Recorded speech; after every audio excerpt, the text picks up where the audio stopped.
കഴിഞ്ഞ ദിവസങ്ങളിൽ ഒരു വാർത്ത പ്രചരിച്ചിരുന്നു. ആലപ്പുഴ പള്ളിപ്പാട് നേഴ്സായ സൂര്യ മരിച്ചത് അരളിപ്പൂ കഴിച്ചിട്ടാണെന്ന് എന്നുള്ള രീതിയിലുള്ള വാർത്തകളാണ് വന്നിരുന്നത്. ഇക്കാര്യത്തിൽ വിഷബാധയേറ്റാണ് സൂര്യ മരിച്ചത് എന്ന കാര്യത്തിൽ സ്ഥിരീകരണം വന്നിട്ടുണ്ട്.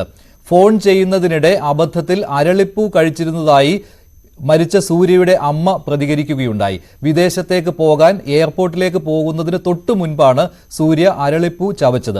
ഞായറാഴ്ച വിമാനത്താവളത്തിലെത്തി തളർന്നു വീണ സൂര്യ പിറ്റേ ദിവസം പത്തനംതിട്ടയിലെ സ്വകാര്യ ആശുപത്രിയിൽ വെച്ച് മരിക്കുകയായിരുന്നു. എന്നാൽ അരളിപ്പൂ തന്നെയാണോ മരണകാരണമെന്ന് സ്ഥിരീകരിക്കാൻ ശാസ്ത്രീയ പരിശോധനാ ഫലം പുറത്തു വരേണ്ടതുണ്ട്. ശരണ്യ സ്നേഹജൻ സൂര്യയുടെ അമ്മയുമായി സംസാരിച്ചിരുന്നു. വിശദമായ റിപ്പോർട്ട് ഇപ്പോൾ കാണാം. കഴിഞ്ഞ ഞായറാഴ്ചയാണ് വിദേശത്തേക്ക് പോകുന്നതിനിടയിൽ തയ്യാറെടുപ്പിനിടയിൽ ഹരിപ്പാട് പള്ളിപ്പാട് നിന്ന് പുറപ്പെട്ട വിമാനത്താവളത്തിലെത്തുകയും അവിടെ വെച്ച് കുഴഞ്ഞു വീണ് പിന്നീട് ആശുപത്രിയിൽ സൂര്യ എന്ന പെൺകുട്ടി മരണപ്പെടുകയും ചെയ്തത്. ആ സംഭവത്തിലേക്ക് നയിച്ചത് അരളിപ്പൂ കഴിച്ചതാണ് ഈ കുട്ടിക്ക് ഇത്തരത്തിൽ വിഷബാധ ഏൽക്കാനും മരണത്തിലേക്ക് പോകാനും കാരണമെന്നുള്ളതാണ് ഇപ്പോൾ ചികിത്സിച്ച ഡോക്ടർമാരിൽ നിന്നും പോസ്റ്റ്മോർട്ടം നടത്തിയ ആളുകളിൽ നിന്നും നമുക്കിപ്പോൾ മനസ്സിലാക്കാൻ കഴിയുന്നത്. സൂര്യയുടെ അമ്മ നമ്മളോടൊപ്പം ഉണ്ട്. അമ്മ, എന്തായിരുന്നു അന്ന് സംഭവിച്ചത്? എന്തായിരുന്നു? ഞങ്ങൾ ഇവിടുന്ന് 11 മണിയായപ്പോഴാണ് പോയത്.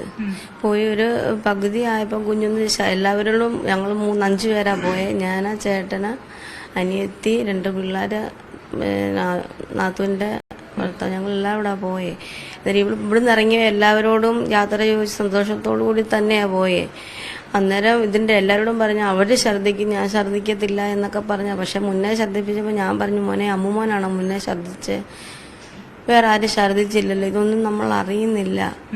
അങ്ങനെ പിന്നെയും അങ്ങ് കുറെ കഴിഞ്ഞപ്പോൾ വീണ്ടും ഒക്കെ ഛർദ്ദിച്ച്. അത് കഴിഞ്ഞ് ഞങ്ങൾ ചോറുണ്ണാൻ ഇറങ്ങിയപ്പോൾ അന്നേരം കുഴപ്പമൊന്നുമില്ല. അന്നേരം എന്നോട് പറഞ്ഞു, അമ്മച്ചി എനിക്കൊന്ന് കക്കൂസി പോകണമെന്ന് പറഞ്ഞ് അങ്ങനെ പോയി. അത് കഴിഞ്ഞ് പിന്നെ അങ്ങോട്ടെല്ലാം കുഞ്ഞങ്ങ് ഛർദ്ദിക്കുമായിരുന്നു. അത് കഴിഞ്ഞ് ഞങ്ങൾ എയർപോർട്ട് എടുക്കാറായപ്പം ഒരു ആശുപത്രി കയറിയപ്പം അവർ ട്രിപ്പ് ഇട്ട് കൊടുത്ത് മരുന്നൊക്കെ ചെയ്ത് അപ്പോൾ അവർ പറഞ്ഞു കുഴപ്പമൊന്നുമില്ല, പോകാൻ പറഞ്ഞു.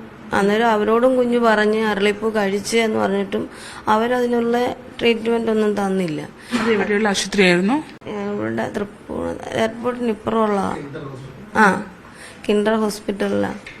അത് കഴിഞ്ഞ് ഞങ്ങൾ അങ്ങ് പോയി 6 മണിക്ക് അകത്ത് കയറണം. കുഞ്ഞ് ആ വയ്യാങ്കിലും എൻ്റെ മോൾ 6 മണിക്ക് ആ ലഗേജും എല്ലാമായിട്ട് അകത്ത് കയറി. ഫസ്റ്റ് സ്റ്റേജ് കഴിഞ്ഞ് അകത്ത് കയറിയപ്പം ആ ലഗേജ് വെക്കുന്നിടത്താണ് അവൾ അറിഞ്ഞത് 1 മണിക്ക് ആ ഫ്ലൈറ്റ്, 8:30 പോകേണ്ട ഫ്ലൈറ്റ് ലേറ്റാണ്, 1 മണിക്കാ പോകുന്നതെന്ന് പറഞ്ഞു. അതകത്ത് കയറി കുഞ്ഞ് ഛർദിച്ച് കുഴഞ്ഞു വീണൊരു 10 മിനിറ്റോളം അവിടെ കിടന്നു. ഒരു മനുഷ്യരും തിരിഞ്ഞു നോക്കിയിട്ടില്ല. അകത്ത് ഒരു പയ്യനാണ് അവൾക്ക് വെള്ളവും കൊടുത്ത്. ആ കൊച്ചൻ ചോദിച്ച് എത്ര മണിക്കാ, അന്നേരം 1 മണിക്കാ ഫ്ലൈറ്റ്. അത് തന്നെ വെള്ളവും കൊടുത്ത് വേറെ അപ്പോഴത്തേക്ക് 2 പേര് വന്ന് അവളെ വെളിയിലിറക്കി കഴിഞ്ഞപ്പോഴും വീണ്ടും കുഞ്ഞിന് വയ്യാതാകുമായിരുന്നു. നിങ്ങളെ വിളിച്ചിരുന്നു? അപ്പൊ നിങ്ങൾ പോയിരുന്നു? അതോ എയർപോർട്ടിൽ തന്നെ ഉണ്ടായിരുന്നു? ഞങ്ങൾ എയർപോർട്ടിൽ തന്നെ ഉണ്ട്. അവള് പോകാതെ ഞങ്ങൾ വരുന്നില്ല എന്ന് തീരുമാനിച്ച് തന്നെ ഇരുന്ന്. അന്നേരം അവളെ അപ്പുറത്തൂടെ വെളിയിലാക്കി തന്ന് ഞങ്ങൾ അപ്പം തന്നെ എറണാകുളത്ത് ആശുപത്രി ഞങ്ങൾ കാണിച്ച് അവര് കുറെ ട്രീറ്റ്മെന്റ് ഒക്കെ ചെയ്ത് 11 മണിയൊക്കെ ആകുമ്പോഴത്തേക്ക് കുറയുമെന്നൊക്കെ ചൊല്ലിയിരുന്നു. പക്ഷെ കുഞ്ഞിന് കുറഞ്ഞില്ല. ഞങ്ങൾ നേരെ പരുമലയ്ക്ക് കൊണ്ടുവരുമായിരുന്നു. എത്തിയപ്പോ ഡോക്ടേഴ്സ് എന്താ പറഞ്ഞെന്താ? ഡോക്ടറോട് ഇവള് തന്നെ അന്നേരം എല്ലാം മോള് സംസാരിക്കുമായിരുന്നു.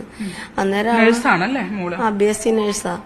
അന്നേരം എല്ലാം പറഞ്ഞ് ഇങ്ങനെ ഞാൻ അരളിപ്പൂ കഴിച്ചിട്ടുണ്ട് അതാന്ന് പറഞ്ഞപ്പോഴത്തേക്ക് അവര് എല്ലാം മരുന്നെല്ലാം ചെയ്യുന്നുണ്ടെന്ന് പറയുന്നുണ്ട്. പക്ഷെ നമ്മളോട് അത്ര വ്യക്തമായിട്ടൊന്നും അവര് പറഞ്ഞില്ല. അന്നേരം അവിടെ ഇട്ടോണ്ടിരിക്കുന്നത് ശരിയല്ലല്ലോ എന്ന് ചൊല്ലി അന്നേരം പോകുന്നില്ല, ഇനിയിപ്പം 2 ദിവസം കഴിഞ്ഞായാലും കുഞ്ഞിന് പോകാമല്ലോ എന്നും ചൊല്ലി ഞങ്ങൾ നേരിട്ടങ്ങ് പരുമലയ്ക്ക് കൊണ്ടുപോകുമായിരുന്നു.